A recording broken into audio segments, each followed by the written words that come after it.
Boa noite, meus irmãos. Eu quero saudar a todos com a graça e a paz do Senhor e Salvador Jesus Cristo. Esse que é tudo aquilo que nós cantamos e muito mais, com certeza. A Ele seja a honra para sempre. Amém. Vamos abrir a palavra do Senhor no Evangelho de João. Durante esses momentos de ceia do Senhor, eu tenho feito uma exposição que começamos no capítulo 13, vamos até o capítulo 17 do Evangelho de João. É aquele último momento de Jesus com os discípulos antes da crucificação, ali no cenáculo, na ceia. Aquilo que os outros evangelhos narram de forma curta, João vai estender bastante, trazendo várias informações importantes. Chegamos agora no capítulo 16 e vamos ler do versículo 1 ao versículo 15. João capítulo 16, versículo 1 ao versículo 15, Jesus diz o seguinte: tenho-vos dito estas coisas para que não vos escandalizeis. Eles vos expulsarão das sinagogas, mas vem a hora em que todo o que vos matar julgará com isso tributar culto a Deus. Isto farão porque não conhecem o Pai nem a mim. Ora, estas coisas vos tenho dito para que, quando a hora chegar, vos recordeis de que eu vos-las disse. Não vos-las disse desde o princípio, porque eu estava convosco. Mas agora vou para junto daquele que me enviou, e nenhum de vós me pergunta: para onde vais? Pelo contrário, porque vos tenho dito estas coisas, a tristeza encheu o vosso coração. Mas eu vos digo a verdade. Convém-vos que eu vá, porque se eu não for, o Consolador não virá para vós outros. Se, porém, eu for, eu vos enviarei. Quando ele vier, convencerá o mundo do pecado, da justiça e do juízo. Do pecado, porque não crê em mim. Da justiça, porque vou para o Pai e não me vereis mais.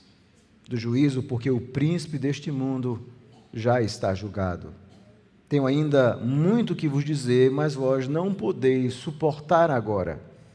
Quando vier, porém, o Espírito da verdade, ele vos guiará a toda a verdade, porque não falará por si mesmo, mas dirá tudo o que tiver ouvido e vos anunciará as coisas que hão de vir. Ele me glorificará, porque há de receber do que é meu e vos há de anunciar. Tudo quanto o Pai tem é meu. Por isso aqui vos disse que há de receber do que é meu e vos há de anunciar. Amém. A palavra bendita do Senhor. Vamos orar, meus irmãos. Senhor, nós somos gratos por esse momento de culto, onde o teu povo está reunido para te adorar. E agora nós nos colocamos em tuas mãos, rogando a graça, a iluminação, o poder do Espírito, para que além de entendimento tenhamos mudança, transformação, pois só o Espírito pode de fato efetuar mudanças profundas em nossa vida. E é em nome de Jesus que nós oramos, confiando na intercessão do Espírito. Amém. Quem poderá me ajudar? Muitas e muitas vezes nós fazemos essa pergunta. Às vezes nós fazemos essa pergunta como igreja do Senhor. Às vezes a igreja enfrenta situações difíceis e nós nos perguntamos como nós vamos sair dessa situação. Quem vai nos ajudar? Às vezes isso pode acontecer com a família. Nós podemos enfrentar situações difíceis e podemos fazer a mesma pergunta: quem vai me ajudar, me socorrer em uma situação como essa? Ou podemos fazer essa pergunta de forma individual, em algum momento específico da nossa vida, geralmente em momentos de desânimo, em perdas profundas, nós fazemos essa pergunta: quem pode me ajudar nessa hora? E nesse texto que nós lemos, Jesus promete à sua igreja, ao seu povo, o grande ajudador, o Paráclito, o Espírito Santo. Jesus já havia feito essa promessa no capítulo 14, trazendo conforto aos discípulos, dizendo: eu não vou deixar vocês sozinhos, eu vou enviar o Paráclito, o Consolador, o Espírito Santo. E aqui, mais uma vez, no capítulo 16, Jesus não apenas vai repetir a promessa do Espírito, mas Jesus vai explicar qual seria o ministério do Espírito, o que é que ele vai fazer, qual seria a obra do Espírito. Isso teria uma importância muito grande para aqueles primeiros apóstolos e também para a igreja ao longo dos séculos. Então, nosso objetivo é analisar exatamente esse texto. Só nos lembrando aqui, no capítulo 13 do Evangelho de João até o capítulo 17, nós temos aquilo que é chamado discurso de despedida. São as palavras de Jesus Cristo antes, obviamente, de ir para a cruz do Calvário. Esse discurso ele tem uma introdução, capítulo 13, de 1 a 30, onde Jesus mostra o seu amor pelos discípulos, lava os pés deles, anuncia o traidor.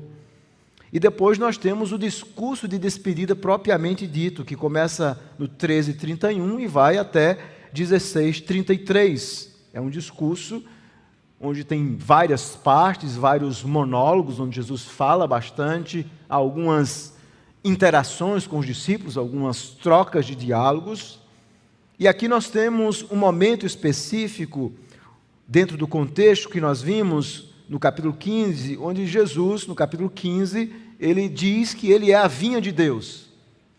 E agora, ele está querendo dizer que ele é esse novo Israel de Deus. Israel era chamada a vinha de Deus, mas agora, para fazer parte desse novo Israel, é preciso estar conectado a Cristo. Ele vai falar isso no capítulo 15, no versículo 1 a 17. E o último sermão, no versículo 18 a 27, nós vimos Jesus dizendo que o mundo ia ser muito hostil aos discípulos. Essa seria uma característica, a hostilidade do mundo, mas eles também experimentariam o testemunho do Paráclito. E o que é que nós temos agora no capítulo 16? Bom, no capítulo 16 nós temos a promessa do Espírito Santo. Jesus refaz essa promessa do Espírito Santo, mas agora Jesus vai explicar de forma bastante clara para os discípulos o ministério do Espírito. O que é que o Espírito vem fazer aqui de fato? Qual seria a obra do Espírito? Então, essa é a ideia central aqui do capítulo 16, do versículo 1 ao versículo 15. E o tema do sermão será exatamente sobre isso, a promessa e ministério do Espírito Santo, o poderoso Paráclito. A promessa e ministério do Espírito Santo, o poderoso Paráclito. E o texto tem três partes, aliás, bastante claras, se nós unirmos o versículo 7 a 15 como sendo uma única parte. Primeiro, nós temos a advertência sobre a chegada da hora escatológica. Jesus vai usar várias vezes essa expressão, está chegando a hora é chegada. Então, no versículo 1 até a parte 4a, até essa frase, vos recordeis de que eu vos disse, até aí nós temos exatamente a advertência sobre a chegada dessa hora escatológica, o momento, a crucificação está chegando. Segundo, nós temos, a partir dessa frasezinha aí no versículo 4, lá no final do versículo 4, não vos disse desde o princípio até o versículo 6, nós temos a interrogação e consolo sobre a sua partida. Jesus então vai conversar e vai consolar os seus discípulos falando da sua partida, eu vou partir. E por último, versículos 7 a 15, nós temos o anúncio desse duplo ministério do Paráclito do Espírito. Do versículo 7 a 11, primeiro nós temos a convicção do mundo pelo Paráclito. O Espírito é aquele que vai convencer o mundo, nós não conseguimos convencer absolutamente ninguém. O Paráclito teria essa missão de convencer o mundo. E em segundo lugar, 12 a 15, a condução da igreja pelo Paráclito, ou seja, o Paráclito, o Espírito Santo, não apenas ia ter esse ministério de convencer o mundo, mas também de conduzir a igreja. É esse duplo ministério que Jesus anuncia aqui. Então, essa é a ideia do texto, a promessa e ministério do Espírito Santo, o poderoso Paráclito. Agora vamos analisar o texto. Primeiro, Jesus começa com essa advertência sobre a chegada da hora. Ele diz o seguinte: tenho-vos dito estas coisas para que não vos escandalizeis. Ou eu falo essas coisas. Esse verbo falar aqui na língua grega, usada por João, está em uma forma perfeita. E o que é que significa isso? Significa, e esse verbo retrata isso, uma ação passada que tem efeitos presentes e contínuos. Ou seja, Jesus está dizendo, aquilo que eu há um tempo atrás tenho falado a vocês, eu continuo falando, isso que eu vou dizer vai ter efeitos contínuos na vida de vocês. E, obviamente, teria efeitos contínuos, seria a própria presença do Espírito. Então, Jesus está dizendo, eu tenho dito estas coisas para que vocês não se escandalizem. Você pode perguntar, pastor, o que é escandalizar? A palavra grega, a raiz básica, é literalmente você tropeçar em alguma coisa. Mas escandalizar é você ficar chocado com algo que iria acontecer. E Jesus está assim, eu quero que vocês não se escandalizem. E por quê? Ele então vai explicar. Porque eles vos expulsarão das sinagogas, mas vem a hora em que todo que vos matar julgará com isso tributar culto a Deus. Veja o que Jesus está dizendo. Vocês serão perseguidos, os judeus vão expulsar vocês das sinagogas, muitos não vão crer em mim, e quando eles perseguirem vocês, cristãos, e matarem um cristão, eles estarão fazendo isso como se fosse um culto a Deus, um serviço a Deus. Essa é a ideia da palavra culto aí, latreia, que pode ser a ideia de culto ou serviço a Deus. Então, quando esses judeus expulsarem vocês e matarem vocês, eles vão achar que estão cultuando a Deus. Vocês vão sofrer por minha causa. E por que eles vão fazer isso? E Jesus então diz o seguinte, isto farão porque não conhecem o Pai nem a mim. Jesus está dizendo, eles não vão fazer isso, não é porque eles odeiam vocês, o problema não é vocês, o problema é que eles não conhecem ao Pai e não conhecem a mim. Esse é o ponto. Ou seja, ali Jesus antecipa aos discípulos esse momento, essa hora escatológica, a hora de sofrimento. E obviamente para os discípulos isso implicaria, após a morte de Jesus, no medo, na covardia, na futura perseguição que eles iam enfrentar. A perseguição será contra vocês, mas tem a ver comigo. Então descansem, quando vocês forem perseguidos, não lembrem que o ódio é primeiramente contra vocês. Primeiramente é contra Deus e contra mim. Eles me odeiam. O William Tyndale, que traduziu a Bíblia para o inglês, ele tinha uma frase que ele dizia assim, que ele dizia o seguinte, perseguição, eu nunca esperei outra coisa. Talvez esse é um bom moto para o cristão. Perseguição, eu nunca esperei algo diferente. Todos que querem viver piedosamente, Paulo diz em 2 Timóteo 3,12, todos os que querem viver piedosamente em Cristo serão perseguidos, e Jesus é honesto. Vocês querem ser meus seguidores, vocês serão perseguidos. É isso que ele está dizendo aos apóstolos. E ele continua no versículo 4, ele diz, ora, estas coisas vos tenho dito, e mais uma vez ele usa a forma perfeita, para que quando chegar a hora vos recordeis de que eu vos disse. Jesus diz assim, eu não quero que vocês tenham dúvida nenhuma, quando chegar a hora da perseguição, essa hora escatológica, desse momento da minha morte, da perseguição para com os meus seguidores, eu quero que vocês compreendam, e eu estou antecipando isso a vocês, vocês vão sofrer por minha causa. Vocês vão sofrer. Maravilhosa a honestidade de Jesus, né? Quem seguiria alguém assim, tão honesto? Vocês vão sofrer por minha causa. E aí começa a segunda parte desse discurso, desse monólogo, onde nós temos a interrogação e o consolo sobre a partida. E Jesus continua dizendo o seguinte, eu não vos disse desde o princípio, porque eu estava convosco. Ou seja, Jesus sempre esteve ali sendo aquele que fazia o papel de consolador, de paráclito. É por isso que ele usa a palavra, eu vou enviar um outro paráclito. Ele já foi esse paráclito, esse ajudador, esse instrutor, o consolador, o que corrige. Jesus sempre esteve com eles, mas Jesus partiria e eles agora precisavam compreender. O Paráclito viria, que seria semelhante a ele, para ajudá-los nessa tarefa. E é por isso que ele está dizendo, por isso que eu não avisei antes, eu estava convosco, mas eu vou partir. Mas agora, versículo 5, vou para junto daquele que me enviou.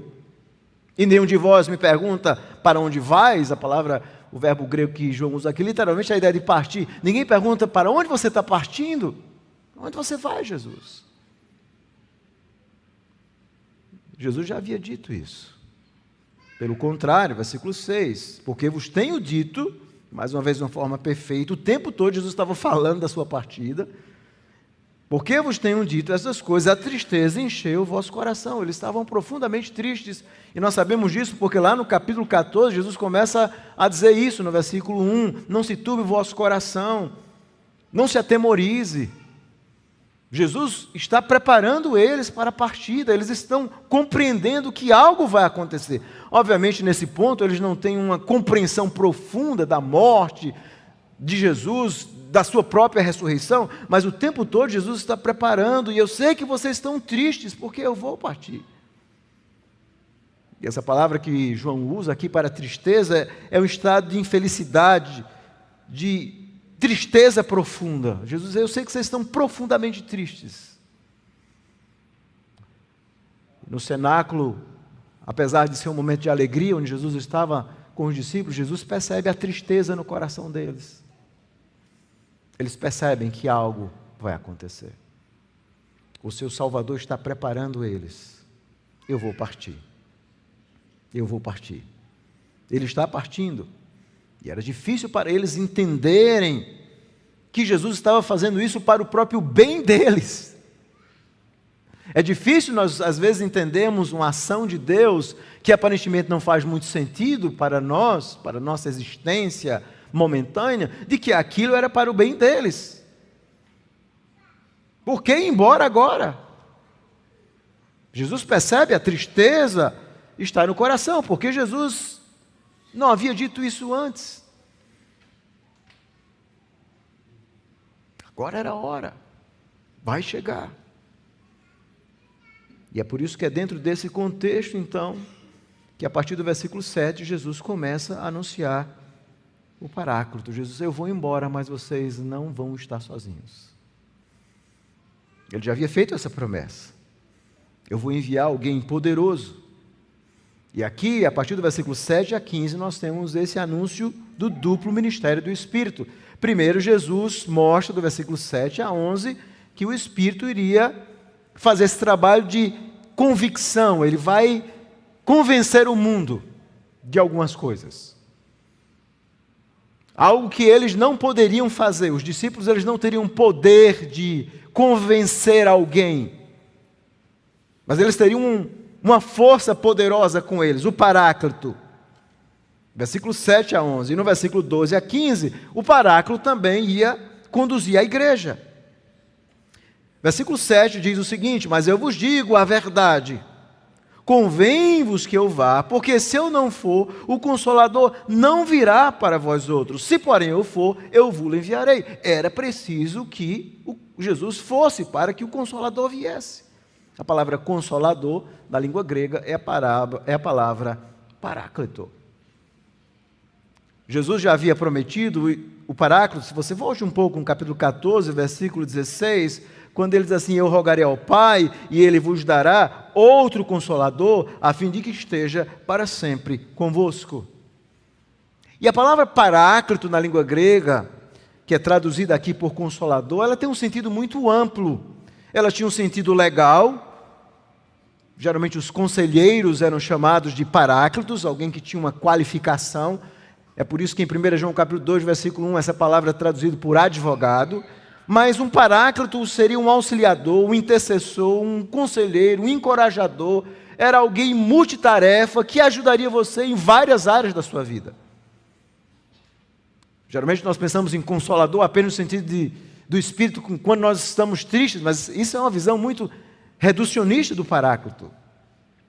E essa ideia do Paráclito, no capítulo 14, 16, capítulo 14, versículo 16, Jesus diz assim: Ele vos dará um outro, e essa preposição que Jesus usa para outro, existia duas preposições gregas, tem héteros, ou seja, de onde vem a nossa palavra hétero, né? Uma coisa diferente, e tem a preposição halos, ou seja, algo do mesmo tipo, igual. Jesus está dizendo: eu vou enviar o Paráclito, mas ele é igual a mim.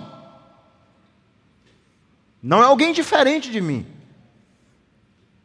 Eu vou mandar o Paráclito, um auxiliador do mesmo tipo daquilo que eu sou, exatamente como eu sou.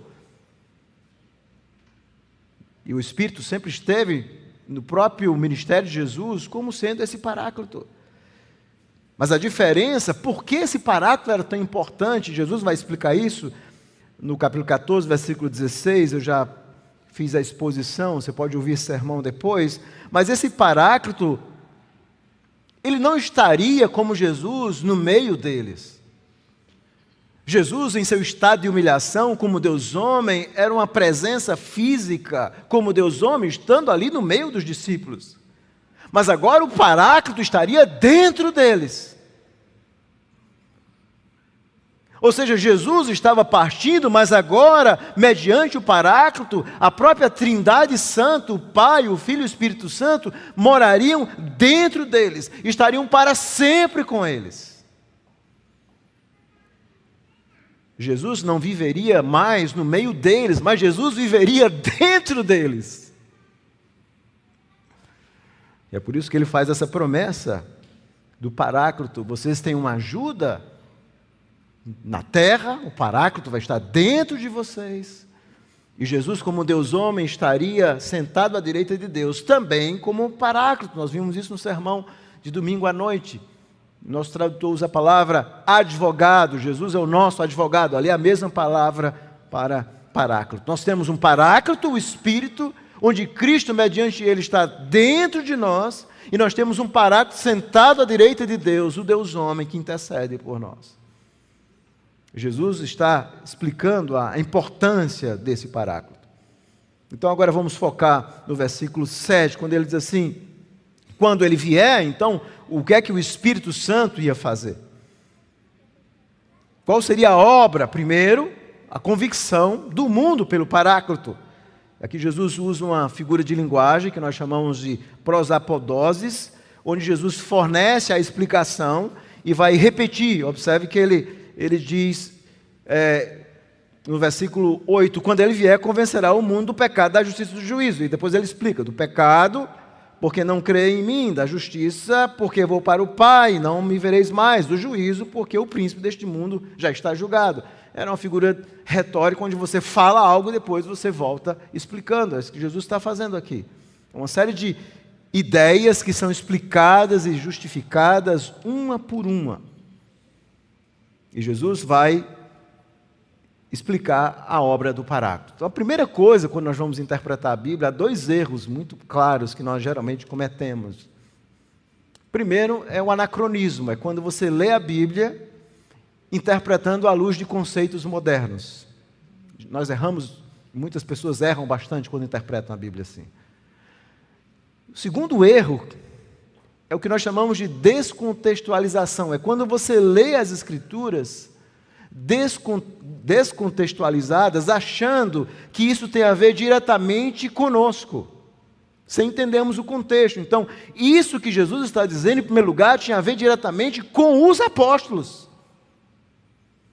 Isso estava profundamente conectado aos apóstolos em primeira instância e em segunda instância a nós como igreja. E isso é muito importante nós entendermos. Então, quando Jesus fala dessa obra do Espírito de convencer o mundo, isso vai se concretizar, em certo sentido, lá em Pentecostes, na vinda do Espírito, na obra do Espírito. É isso que o Espírito vai fazer aquilo que os apóstolos não conseguiam, vai converter 3.000 pessoas. O Espírito vai convencer 3.000 pessoas que são pecadoras.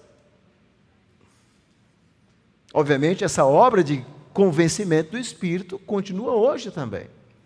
Mas é importante nós entendermos que Jesus está falando diretamente para os apóstolos. Quando ele vier, versículo 8, convencerá o mundo do pecado, da justiça e do juízo. O que é que significa a ideia de convencer?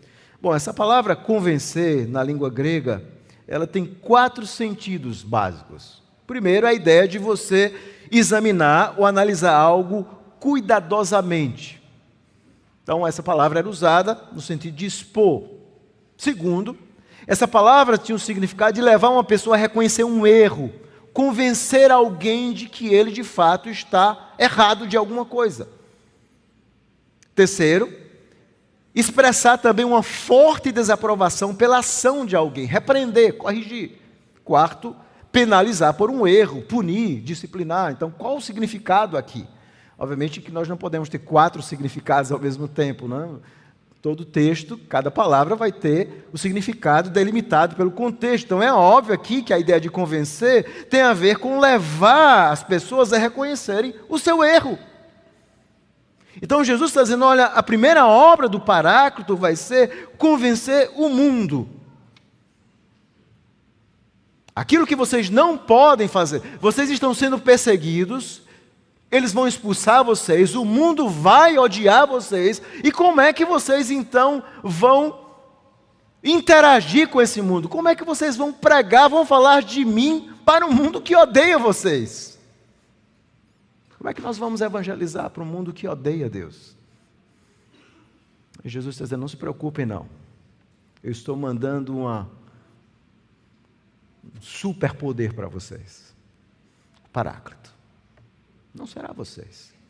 Então, a primeira coisa, ele diz que o Paráclito vai convencer o mundo do pecado. E Jesus vai explicar por quê. Porque não creem em mim. A primeira coisa que o Espírito Santo faria, através do ministério dos apóstolos, era convencer os pecadores de que eles eram pecadores. A obra do Espírito ataca exatamente a descrença de um pecador. Ninguém consegue convencer alguém que ele é um pecador, a não ser a obra do Paráclito, do Espírito. Essa obra de regeneração, de transformação, de mudança. Foi isso que aconteceu ali em Pentecostes. Quando Pedro pregou, após o sermão de Pedro, eles dizem, o que é que nós faremos, irmãos? O que é que a gente faz?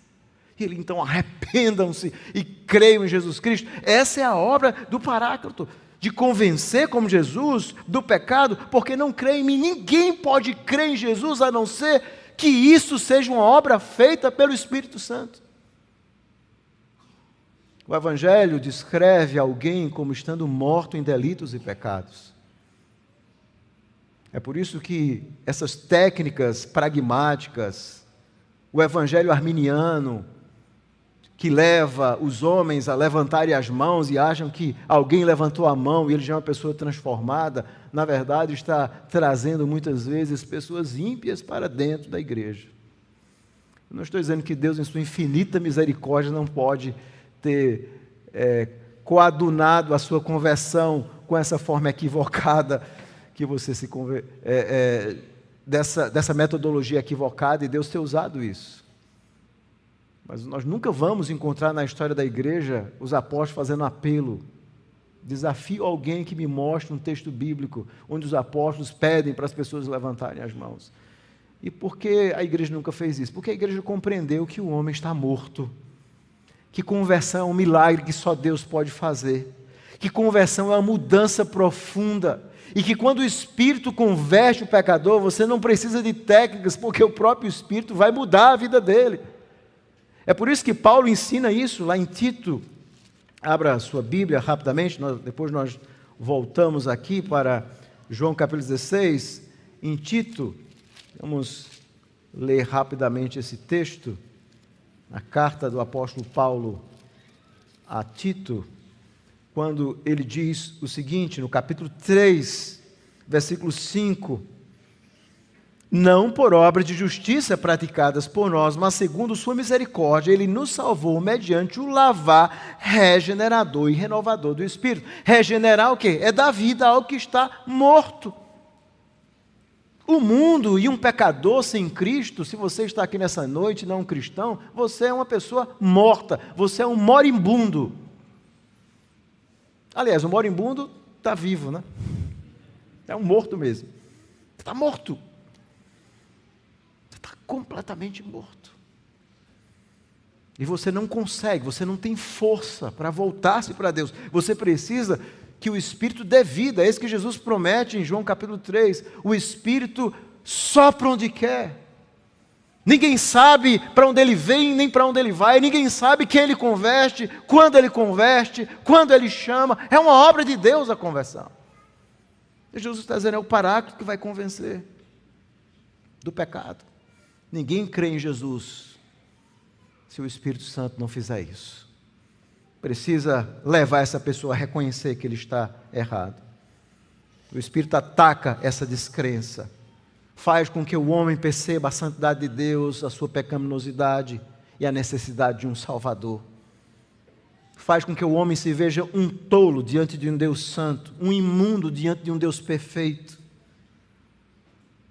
O Espírito faz com que as nossas pequenas falhas, como nós achamos que são pequenos erros, sejam manchas terríveis diante de um Deus santo. O Espírito produz esse senso de desespero no coração do homem que o leva a chorar os seus pecados e até Cristo. É o Espírito Santo que faz isso. Mas, em segundo lugar, Jesus disse que o Espírito ia convencer do pecado e também da justiça, porque eu vou para o Pai e não me vereis mais. O Espírito ia convencer o mundo da justiça. E o que Jesus quer dizer com isso? Ele diz assim, porque eu vou para o Pai e não me vereis mais. O que é que significa isso? O que é que isso tem a ver com justiça? O fato de Jesus ir para o Pai. Isso significa, e é isso que Jesus está ensinando aos discípulos, que o fato de Jesus morrer e ressuscitar e ir para o Pai, significa que ele era justo. A sua morte, a sua ressurreição e o fato dele ir para o Pai atestavam que ele era justo, perfeito. Ao contrário do mundo, que é pecador, que é indigno de estar diante de um Deus santo, Jesus era perfeito. Ele foi aceito por Deus em toda a sua justiça. É o tipo de pessoa que vai ser aceita por Deus, aquele que é justo. Mas como nós vamos ser justos se nós somos pecadores? O Espírito então faz com que um homem, com que uma mulher perceba a santidade de Deus e a nossa pecaminosidade. E a nossa incapacidade de satisfazer um Deus santo, um Deus perfeito. O Espírito faz com que você veja esse abismo entre Deus e você. E então você lembra de Jesus Cristo, aquele que abriu um caminho, o justo, que pagou o preço para pecadores. E você então se arrepende, você crê em Jesus Cristo. Somente alguém justo e sem culpa pode nos aproximar de Deus. É isso que Jesus está dizendo, eu vou convencer o mundo da justiça. E é isso que o Espírito Santo faz, quando o Espírito converte, e isso é a essência do Evangelho, irmãos. A essência do Evangelho não é aceite Jesus e sua vida não vai ter problemas. A essência do Evangelho não é essa. A essência do Evangelho é que existe um Deus santo e justo e perfeito. E se você morrer, você está condenado eternamente, porque você nunca conseguirá agradar e satisfazer a justiça desse Deus. Mas Deus enviou Jesus, o seu próprio Filho, para satisfazer a sua justiça. Ele era o justo que veio pagar o preço para o seu pecado. E quando então você crê em Jesus Cristo, Deus então imputa a justiça dele, coloca a justiça dele sobre você, perdoa o seu pecado. Quem convence um pecador disso é o Espírito. É o Espírito que faz com que você, como pecador, diga assim, meu Deus, eu não tenho nada para oferecer a Deus. Eu tenho mãos vazias. Se eu morrer hoje, eu mereço o inferno. Mas Jesus, o justo, morreu em meu lugar para me dar vida. Esse é o significado da ceia do Senhor. A justiça de Deus em Cristo. O Espírito nos ensina que nós não temos a mesma justiça de Cristo. Nós somos culpados. Nós não obedecemos a Deus perfeitamente. Mas quando olhamos para Deus e Cristo, nós nos lembramos desse Salvador e abandonamos a nossa própria esperança e colocamos a nossa esperança lá na cruz do Calvário.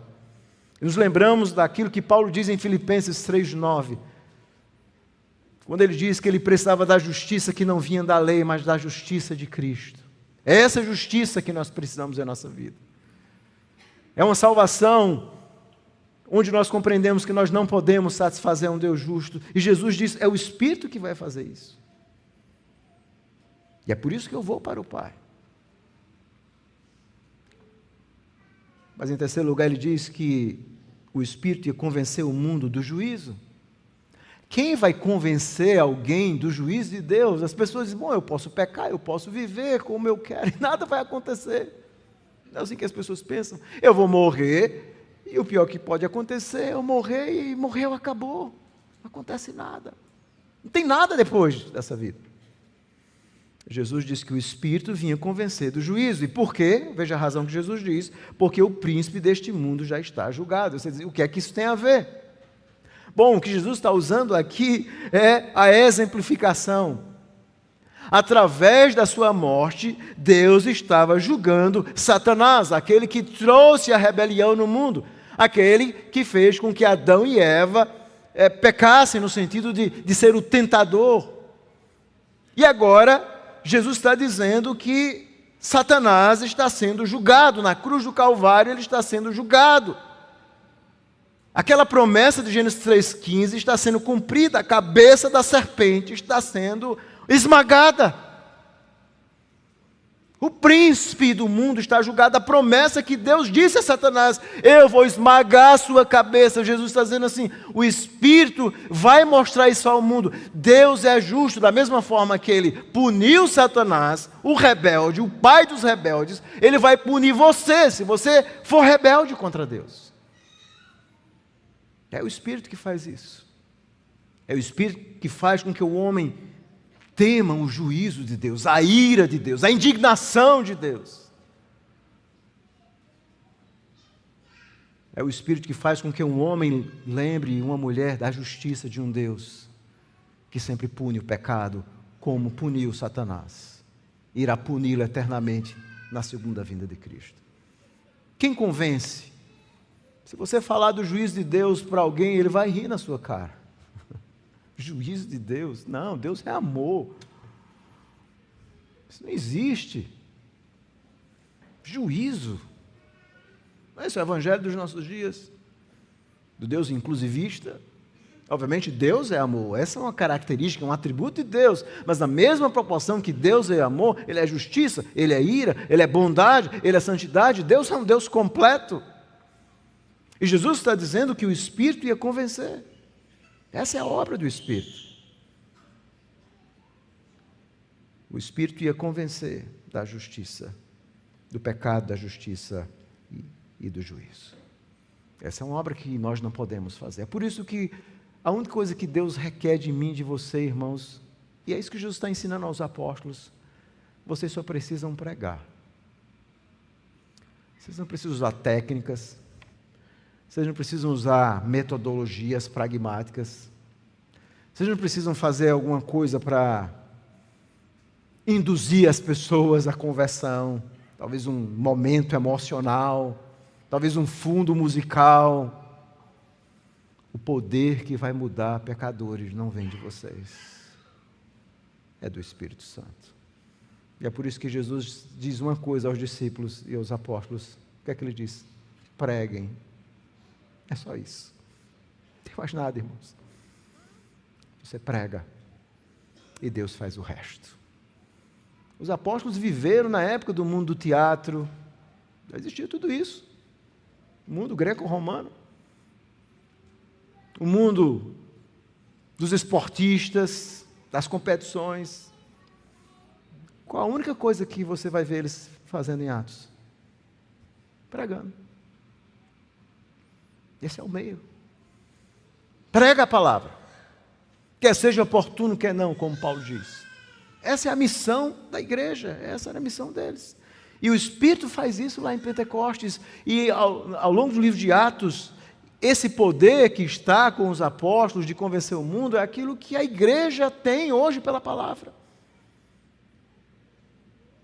E Jesus, então, continua ainda a sua argumentação a partir do versículo 12, mostrando agora a condução da igreja. O Espírito tinha essa missão em relação ao mundo, de convencer o mundo, mas o Espírito teria também uma missão em relação à igreja. E aqui, quando eu falo igreja, eu me refiro especificamente aos apóstolos. Jesus está falando para eles em primeira instância. Tenho-vos dito muito.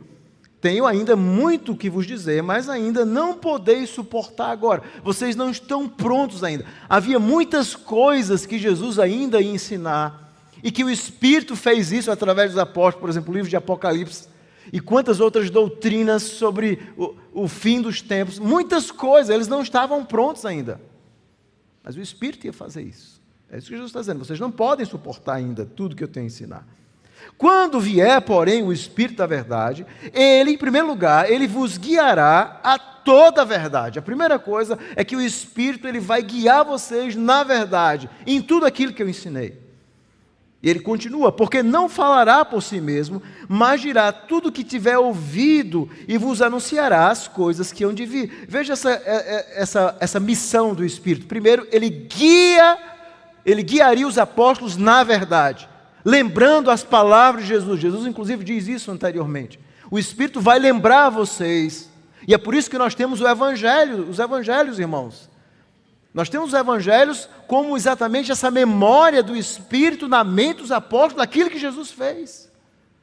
Essa é a missão do Espírito. O Espírito vai lembrar vocês. Ele vai dizer tudo aquilo que ele ouviu, tudo aquilo que Jesus ensinou. Mas o Espírito, veja o final do versículo 13, anunciará as coisas que hão de vir, ou seja, coisas escatológicas, futuras. Essa seria a missão do Espírito. E, obviamente, isso está profundamente atrelado ao papel dos apóstolos em escrever o próprio Novo Testamento como palavra de Deus. Essa verdade seria revelada através da instrumentalidade do Espírito pelos apóstolos, guiando-os na verdade. E Jesus continua, ele me glorificará. Essa seria a missão do Espírito, trazer glória a Cristo. O Espírito nunca glorifica o homem. O Espírito sempre glorifica a Cristo. Ele vai me glorificar, porque há de receber, versículo 14, o que é meu, e vou há de anunciar, ou seja, o Espírito iria ter essa missão de trazer essas verdades profundas à igreja, aqueles apóstolos. O Espírito glorificaria a Cristo recebendo o que era dele e declarando. O Espírito ia fazer com que eles lembrassem. O Espírito glorificaria a Cristo na medida em que ia guiar os apóstolos a toda a verdade. É por isso que a igreja bíblica ela é a igreja cristocêntrica e apostólica, conforme registrado no Novo Testamento. O Espírito glorificaria a Cristo mostrando coisas que ainda iam acontecer. E Jesus conclui dizendo, tudo quanto o Pai tem é meu, por isso é que vos disse que há de receber do que é meu e vos há de anunciar. O Espírito ia guiar os apóstolos na verdade, na glorificação do nome de Cristo, na cristalização desses ensinos no Novo Testamento. Essa é a obra do Espírito. Então hoje a igreja ela é guiada como? Ela é guiada exatamente pela palavra, porque a palavra de Deus, esse ensino de Jesus que foi escrito no Novo Testamento, a palavra, as Escrituras são a pedagoga do Espírito. O Espírito não atua fora das Escrituras, ele atua com as Escrituras. Essa é a obra do Espírito. Então, nesse sentido, o Espírito continua guiando a igreja pelas Escrituras, pela palavra. É assim que o Espírito está nos guiando como igreja do Senhor.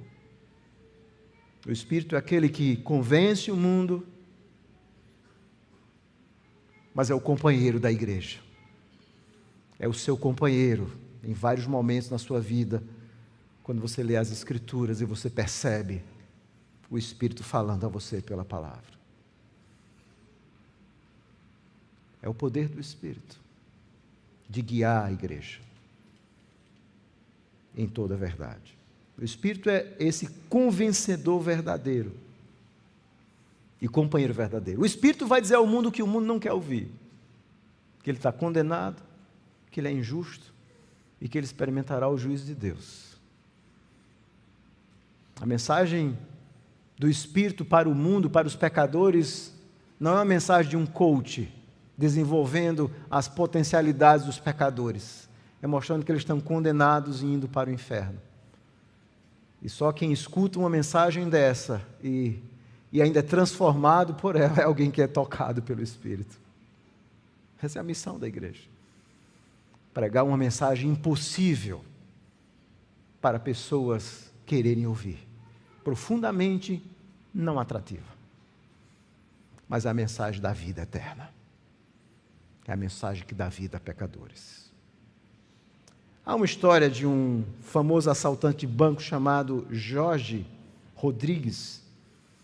Ele era um assaltante mexicano que atuava na fronteira com o México. Ele era muito bem sucedido, roubava vários bancos, a ponto da polícia americana do Texas desenvolver especificamente ou colocar um grupo específico de Texas Rangers, que eram policiais, para perseguir ele e, sobretudo, o seu grupo.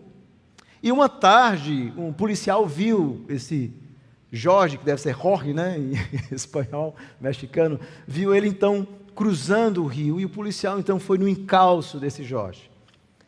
E viu então quando Jorge entrou ali na taberna tranquilamente, sentou, pediu uma taça de bebida, e o policial se aproximou de Jorge, tirou a arma, colocou na sua cabeça e disse: você vai me dizer onde é que está todo o dinheiro que você roubou dos bancos do Texas, senão eu vou lhe matar agora.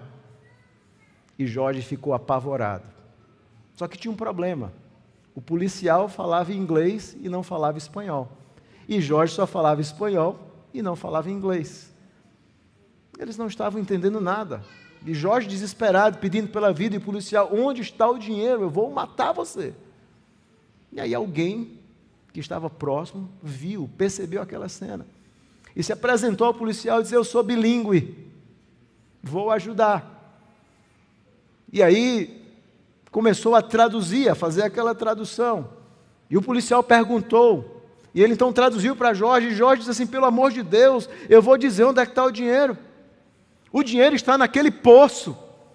Se ele for a tal poço e der 5 passos, o dinheiro vai estar lá escondidinho. Só é pegar o dinheiro, mas me deixe com vida. E o policial disse assim: o que foi que ele disse? E o tradutor disse: ele disse que pode matar ele, que ele não diz de jeito nenhum. Essa é a tradução profundamente ineficaz. O tradutor, eu não vou traduzir isso. Obviamente ele não sabia, ele ia matar e ele ia ficar com dinheiro.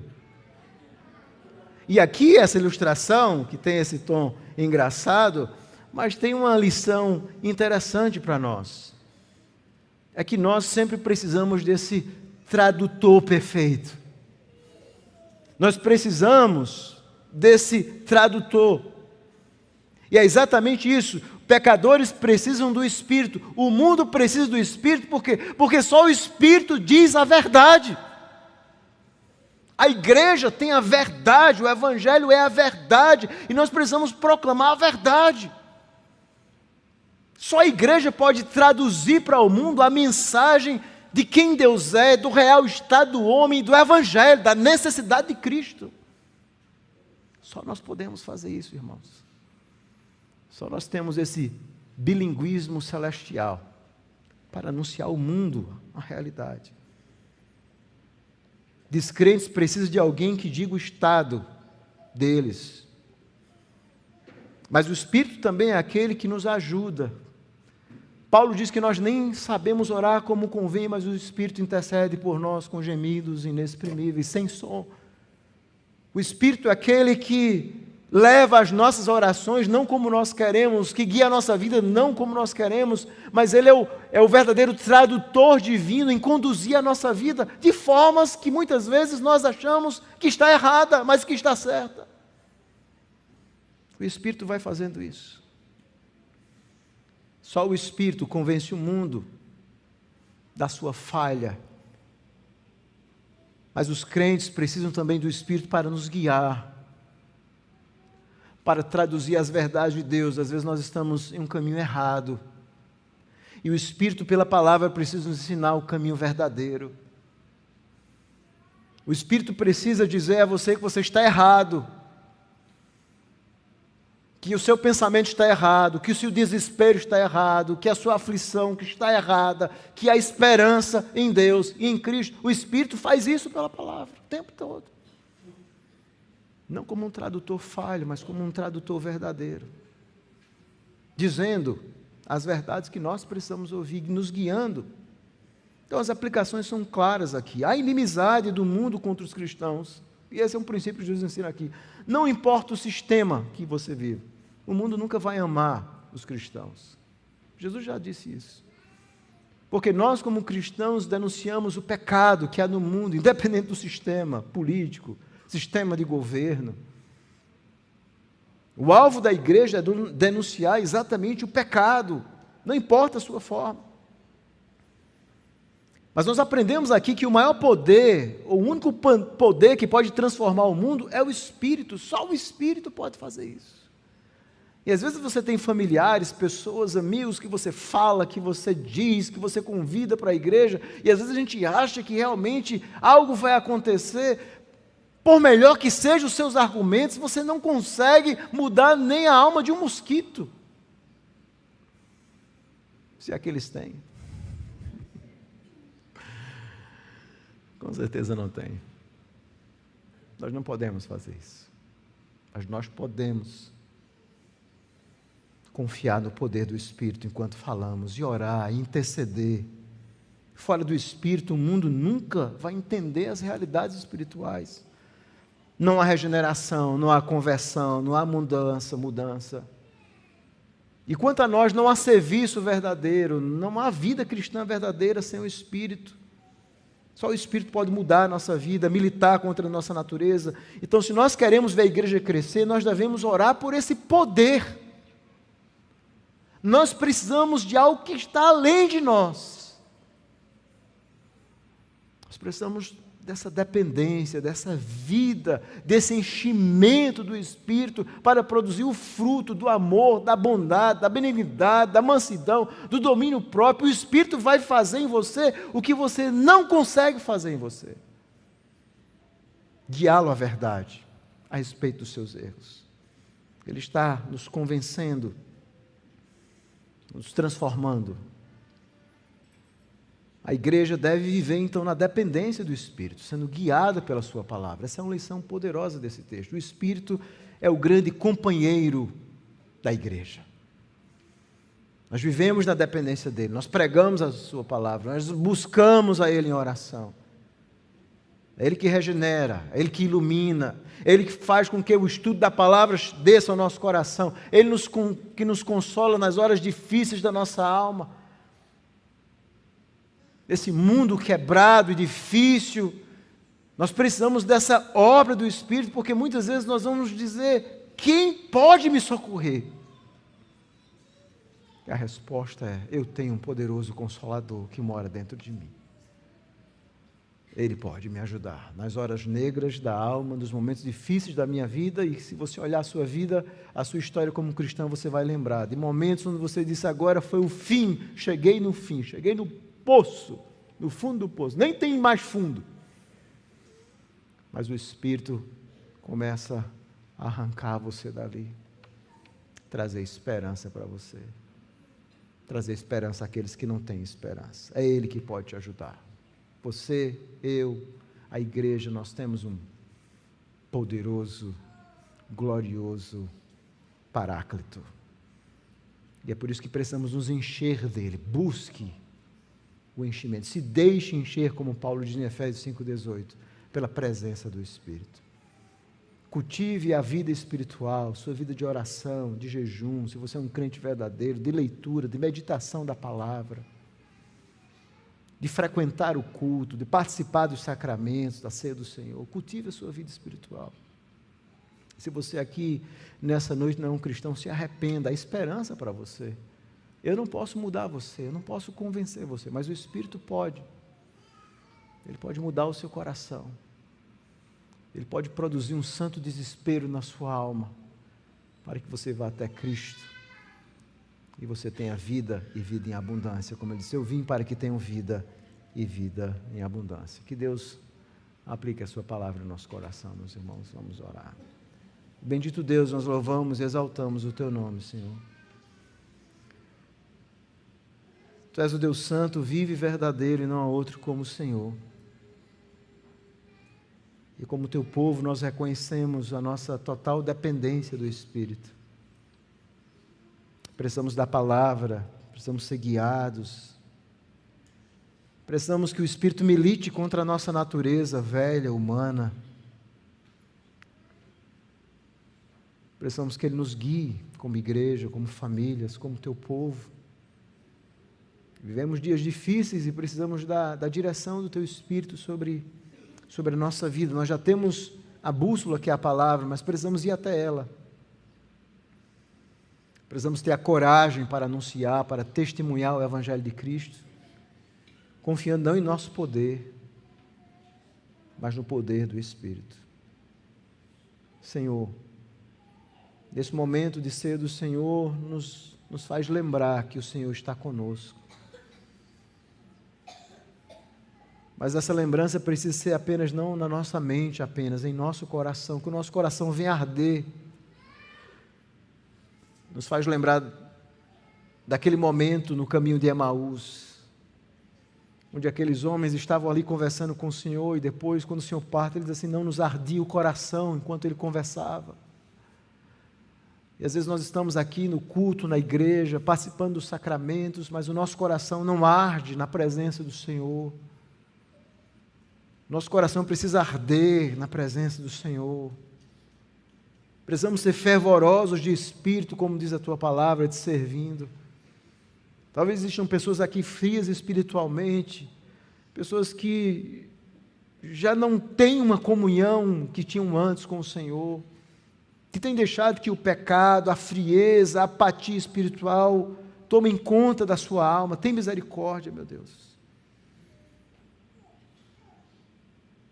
Que o Teu Espírito trabalhe nesses corações, trazendo novamente esperança, guiando-os à verdade da Tua palavra. Talvez tenham alguns que estejam quebrados, desanimados, com as dificuldades de viver nesse mundo. Às vezes nós perdemos entes queridos, perdemos pessoas preciosas, amigos, familiares, entes queridos, muitos que talvez estejam lutando contra doenças. Que o Senhor traga esse consolo, o Senhor esse paráclito, que o Senhor traga esperança a esses irmãos. Essa é a nossa oração em nome de Jesus. Amém.